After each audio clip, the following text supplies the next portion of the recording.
Hello and welcome to another edition of Senator Shope's Snapshot of the Week. We come to you this week from the Members Lounge of the State Senate on the second floor.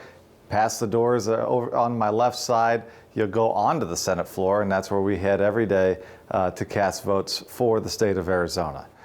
Last week, we actually had a vote that unfortunately failed. It was what you would call a postcard to Congress. It was a House Concurrent Resolution 2038 dealing with forest health.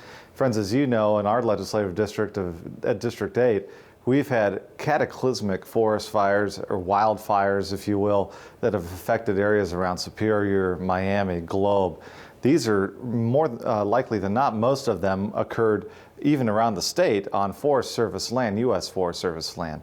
We were trying to make our voice heard back to Congress and back to the federal government to make sure that they know that we really need to work together on securing the health of our forests, and sometimes maybe not loving our forests to death, as I think we have seen on regular occasion in the West.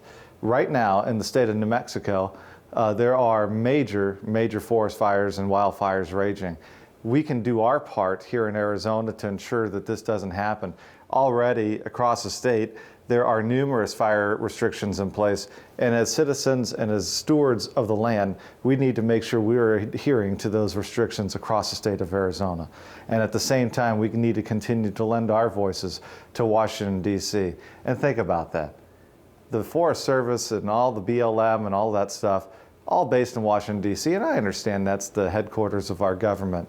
But wouldn't it be great if entities that actually were dealing with the West were based in places in the West?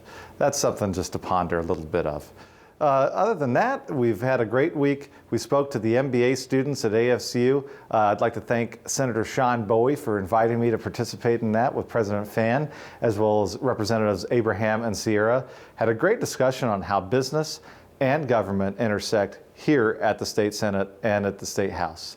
Lastly, we had a great time with the Eloy Chamber of Commerce. I'd like to thank Councilman Andrew Rodriguez, who is the chair and also a member of the Eloy City Council, for the invitation to speak to the members of the Eloy Chamber about all the goings-on at the Capitol and all around Pinal County.